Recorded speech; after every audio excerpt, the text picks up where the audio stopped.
Welcome to the SVG-TV news for Friday, July 17th. I am Khalil Kato with the details. 3 outstanding 11-year-old boys tied for the top position in the 2020 Caribbean Primary Exit Assessment (CPEA) with an average of 97.8%. Today, SVG-TV News caught up with two of the top performers, Kai Francis of the Kingstown Preparatory School and Matthew Wilson of the St. Mary's Roman Catholic. The boys are very happy with their performances. Kai, who loves science, is hoping to become a meteorologist, while Matthew, who loves technology, aspires to become a computer programmer. The two youngsters said that they could not have achieved the top positions at the CPEA 2020 without the support of their parents and teachers. My parents and my teachers. So how they been there for you? They helped me revise and stuff, and they also teach over stuff in class. So it was great. I studied and played some games periodically. I did some extra classes with my mom. Become pilots. Become pilots? Why do you want to become a pilot? To cruise the skies. I feel happy. Your favorite subject? Science. Because it encompasses all the other subjects. Meteorologist. So you still want to be? Matthew, who along with Naja Lewis of the St. Mary's Roman Catholic scored the highest for mathematics, 100%. He is his mother's second son, and she told our news team that it was deja vu for her family as her first son topped the CPEA in 2016. The grandmother of Kai Francis, the other top performer, said she knew he would do well because he has been a top performer at every grade at his school. The proud family members expressed the joy they felt upon hearing the results. Mother helped him a lot, and then the teachers, especially he likes science. So Mr. Jocelyn, and then he had Miss Holder, and he had Miss Peniston in the maths, and he had Miss Primus. Right, so they did a good job. It was really good to see how hard he has worked. He was always very committed to his school. So I'm really pleased that his hard work that he put in really showed out and came. He got his results that he worked for. I'm really pleased and I'm really proud of my little boy. Were you surprised? Or you knew he had it in him? I knew that he had it in him. I wasn't surprised at all. I was always very confident in his work and in his preparations because of his commitment to, even with the COVID challenges and so on, he was very committed to his work. The other 7 places in the top 10 were taken by Rachel Small of the Kingstown Prep in 4th, Naja Lewis of the St. Mary's Roman Catholic 5th, Andre Kwamina, also of St. Mary's, in 6th, Darian Richardson of the Kingstown Prep and Cristiano Fitzpatrick of St. Mary's tied for 7th, with Kaylin Brown and Isabella Sam of the St. Mary's Roman Catholic tying for the 9th position. The students, who were very excited today, thanked their parents and teachers for the support provided. Most of them noted that it was a very challenging time, especially with the online teaching, which substituted face-to-face in-class teaching due to COVID-19 guidelines. Well, I didn't think I would have done really this well. I thought I would have done like top 20s well. My parents pushed me very often. They helped me through my work and helped me study, quiz me on my notes. My auntie Paula and my auntie Renise helped me with language arts and maths, and my mommy and daddy, my lessons teacher, Mr. Ferdinand, so as my teachers and my friends and my preacher. Well, I can't say I'm much of a hard-working person. It's my dad that makes me really study. Otherwise, I put this. Okay, so I came 6th overall and 4th for boys. I feel good, but I know I could have done better. I really could have done better, but I can't do anything about that now. Challenges, we didn't get as much teaching as we would have gotten in school. And my parents was all, and I have to thank God as well, and my brothers helped me as well. also my teachers. And I went to lessons a lot. Even when we weren't allowed to come to school, I was still doing the work that they sent for me. And was going on the computer for things I didn't understand how to do. I want to become a lawyer. Did you become a lawyer? Yeah. What made you want to become a lawyer? I read a lot of books. I had read a Nancy Drew book, and her father was a lawyer, and I liked what he had done. And there was another book. It was called Theodore Boone, Kid Lawyer, and I had felt inspired to try and do law and study law. The parents of the 7 in the top 10 are pleased with their performances at the CPEA 2020. Well, I feel very excited, and I know he would have said he was surprised, but I wasn't surprised because he prepared well in terms of school preparation, and also he had extra lessons, and the support system at home was good as well. I knew she had the ability and she was very determined. I was a little bit concerned during COVID-19. I think she lost interest a bit, but when school reopened, luckily she picked up and was rather determined to make the top 10, and she did. I'm very happy, very happy. And it's a lesson for him that hard work pays off, and once he believes in himself, then he can achieve anything. Very elated, we're very happy. We're very proud of Isabella and her achievement. My wife and I, it was a united front in terms of getting her prepared for the exams. Often tell her that you're very clever, you're very intelligent. I could remember when I was your age, the things that you know now, I did not know them. So you can do so much. I was not surprised because she has always worked consistently well. The teachers, from every grade, 1K all the way up, grade 6 as well. Obviously, I'm very much excited, elated, but then Kay was no surprise. She's always a good worker, very disciplined, self-motivated, so I was really surprised. The Kingstown Preparatory School and the St. Mary's Roman Catholic recorded a 100% pass rate in the CPEA 2020. Grade 6 teacher of the Kingstown Prep, Suzette Holder, said with the challenges faced by the COVID-19 pandemic, she is very proud of the 146 students of the school who sat the exam. Holder said they were very skeptical of achieving a 100% pass rate and thanked God and all those who helped the students prepare for the exam. First of all, we must give God all the glory and all the thanks, because it was really challenging, and we know that we could not have done anything without Him. So He deserves all the praises. This year was very challenging for the CPEA examinations. We know of the COVID-19 situation, and besides that, throughout the grades coming up, the children had a lot of challenges. So with less than a year to prepare them for examination in grade 6, we know we had to push a lot. At times we felt sorry for them, but they had the examinations to do, and we had to make sure that they are well prepared, that the curriculum is covered, and that we left no stones unturned for the examinations. We got a first place, which you know of already, and 2 other places, so it's 3 places in all in the top 10. We are first for boys, first for girls, and we had 3rd for girls. The St. Mary's Roman Catholic School already recorded a 100% pass rate, with 6 students gaining a place in the top 10.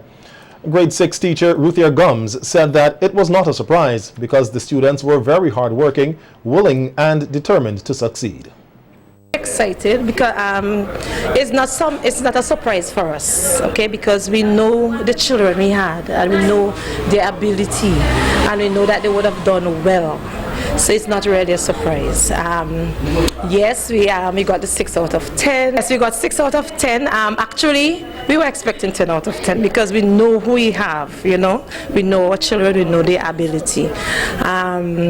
Preparation for the exam was very good. The children were very willing. They were motivated. The parents were involved in it all. All the SBAs, we had no problem. We could call on parents at any time and they were there, the children were so willing to do it. They will come to you, Miss, can we do this? Miss, can we do that? You know, they wanted this, and I'm so happy for them. And all of them, we got 100% pass, which is so good. And we got the top 6 even better, and the first even the best. You know. The teachers of both schools said that the key to the children's success is the support they received, especially from their parents. Now at secondary school, they have more subjects doing. It's a lot more work, more assignments, so they need the push, they need the support, just the same that you gave to them when they were in grade 6. So please, parents, continue to support them, continue to encourage them. Our children have great potential. Do not let it stifle. Yes, parents need to be involved in their children's education. It's very, very important. We teachers can only do this much. Parents has to be involved. Parents have to be involved, because it's very important. We can do this, but when they come to us in school, there's whatever we can do, we do. But when they go home, parents will have to get involved. 50 schools out of 68 recorded a pass rate in excess of 80%. The preliminary results indicate that the proportion of students who met the prescribed standard was 1,650, or 86.16%, a slight decrease from last year's 87.19.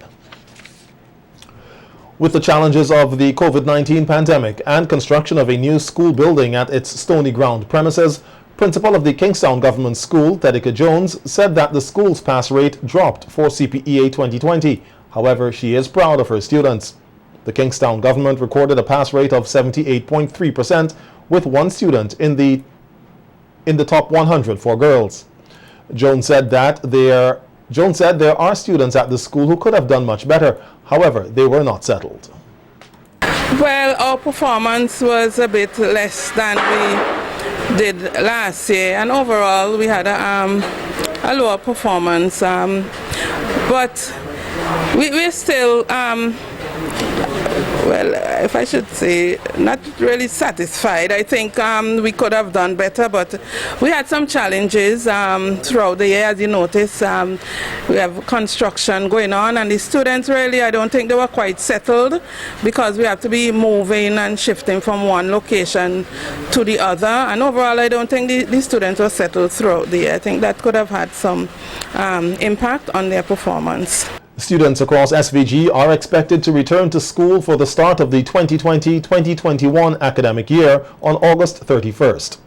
This was announced in a press release issued today by the Ministry of Education. The release said Professional Development Week, or National Professional Development for All Teachers, ICT in Teaching and Learning, will take place from August 17th to 21st. Regional air transport must be owned and controlled by the people of the region.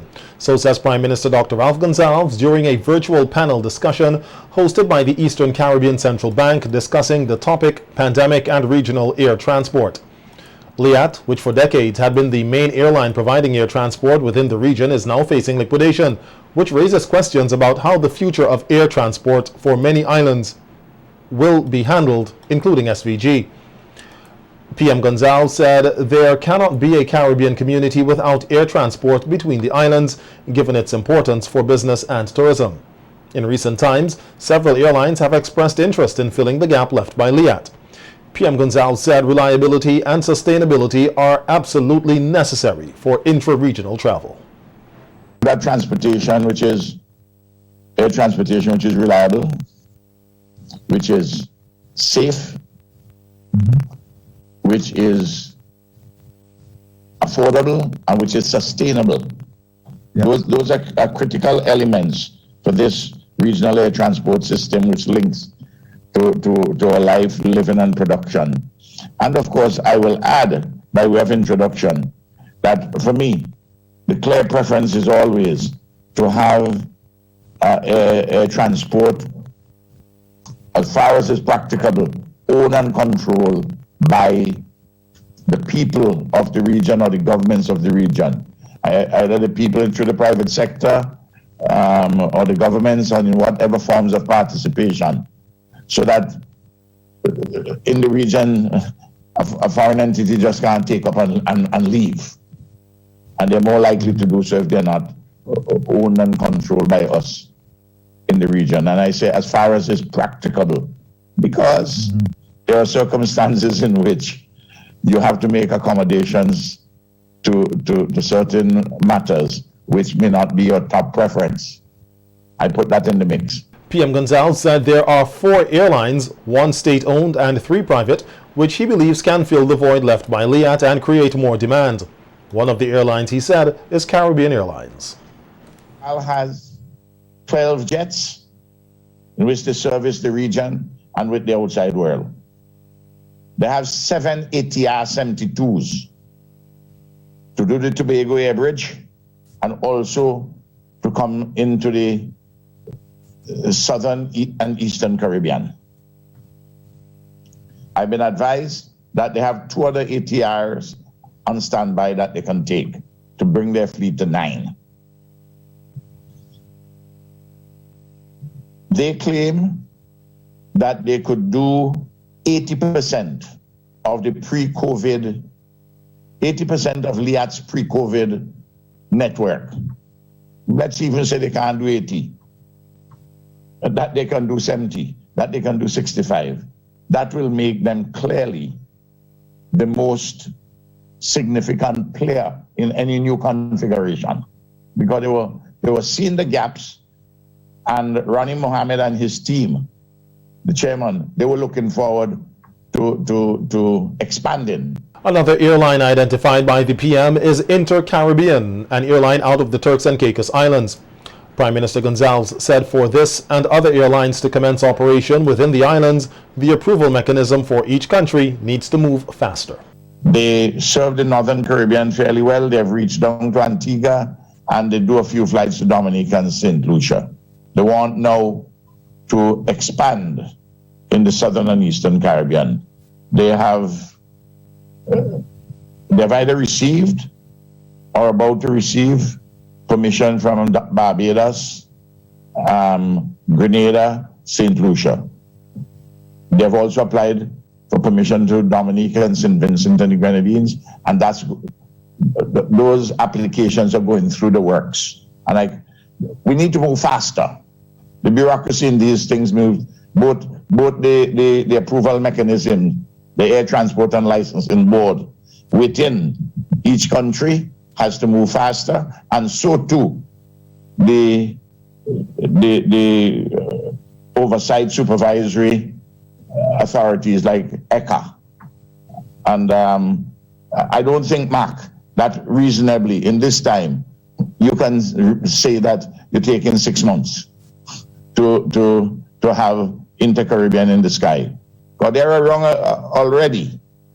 So those are 2 airlines. Leader of the opposition, Dr. Godwin Friday, says his party, once in government, plans to revive the Otley Hall Marina project, which he says can create more than 100 jobs for Vincentians and provide other services which will be cost-effective for ferries. That place could do so well. I don't understand, I really can't understand why the government allow it to go downhill like that. We have a fleet of ships going up and down the Grenadines. Those ships alone can make Otley Hall work. Because every year they have to go on dry dock. Where are they going to go now? Where are they going to go now?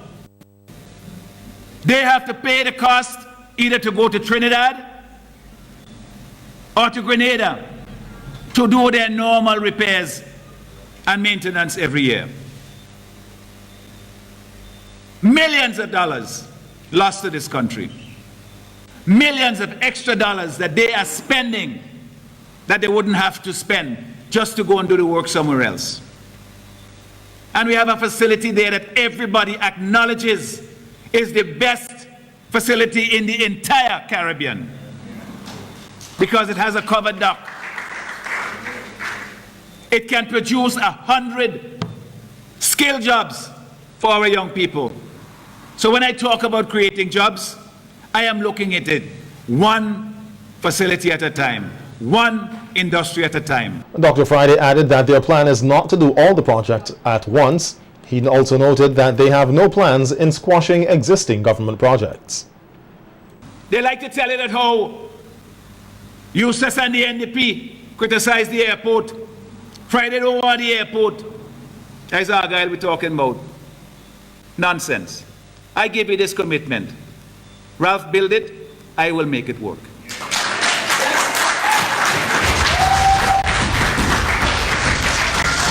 That is the difference between somebody who cares about the people of this country and who wants to see transformational change in this country.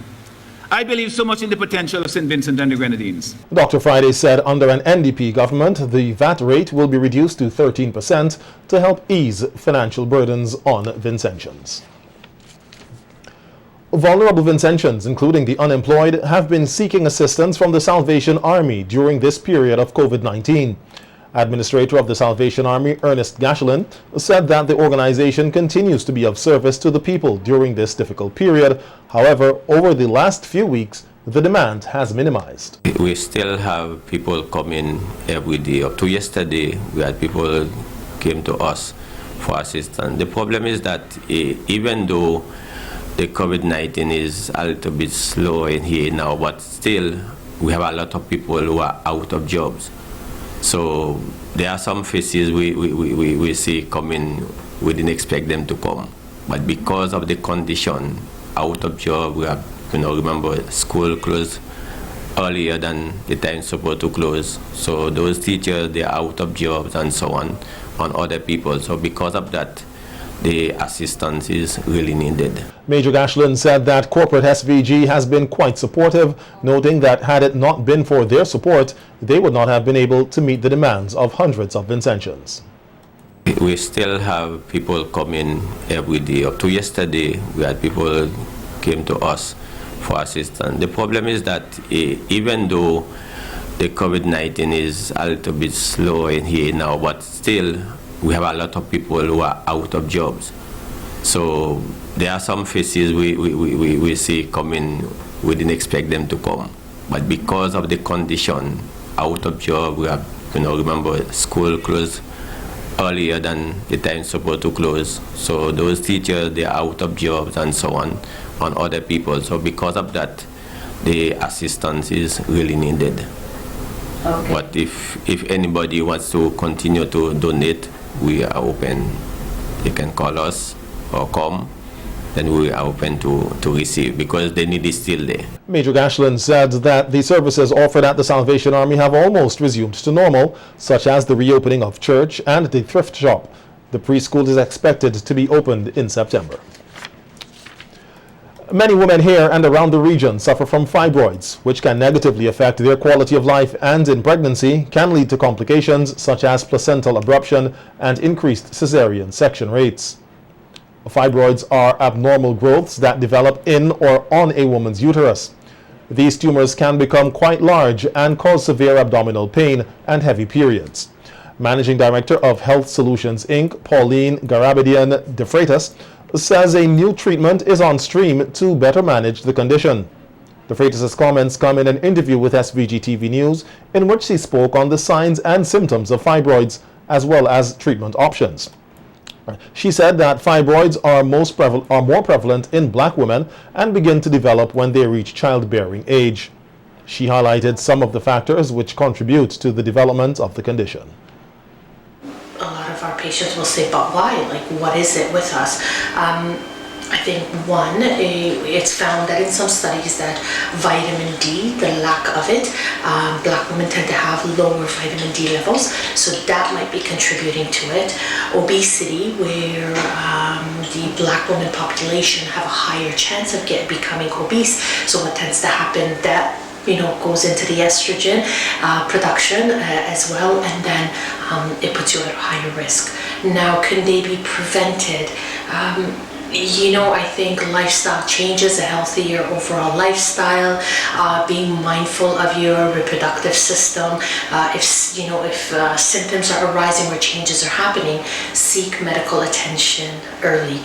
Preventative care is something that we basically preach on here in the clinic. It's because we want to make sure that you do get your pap smears, you do get your gynecological checks, and make sure that these are the things that you follow up to make sure if something is developing, you catch it early versus later. De Freitas said the condition can be easily diagnosed and highlighted some of the symptoms, which includes heavy menstrual bleeding and pelvic pressure or pain. Some will begin to say that their periods are now lasting longer and heavier. So they are soiling their sanitary napkins much quicker than they usually do. Some women with advanced fibroids or large fibroids, they'll come to us and they'll say that they're actually having some constipation or they're having some urgency and frequency in their urination pattern. So all these different things take into consideration. Can we diagnose it? Definitely, it's actually quite easy. The first thing we do is we do an ultrasound. It'd be a pelvic ultrasound or a transvaginal ultrasound, and sometimes both, and it gives us an overview of the reproductive tract. As a woman ages and goes into menopause, fibroids tend to start to shrink at that time because you don't have the estrogen production happening as much with menopause. So these are all the things that we try to educate our patients when they come in. These are some of the questions that we are asking them pertaining to a lot of these issues to actually see if there's an underlying issue going on and picking it up early so that we can look to see how can we treat it. Treatment for fibroids can range from no treatment at all to surgery, and the Health Solutions Inc. director said a new treatment known as the uterine embolization, which is less invasive, has been showing positive results. What happen with it is that specific agents are put in through an artery line, and the agent goes in, and the purpose of the agent is to actually block blood flow to that fibroid. So what it would actually do is that it helps it shrink. We've done it to a few cases here in St. Vincent, and the response has been a positive response. These are women who have had fibroids. One in particular, she looked like she was in her second trimester pregnant, and if you see her now, it has shrunk. Another patient that we had, she just wanted the periods gone, really. The pain, the discomfort, the amount of sick leave that she had to take because of it, the blood loss, becoming anemic because you're losing so much blood. All of these things that we did it, and within the first month already when she reported it to us that her periods have diminished, they're not as heavy. So these are all the things that we're trying to give women an opportunity to have different medical options to treat something that seems to be consuming our lives. Really.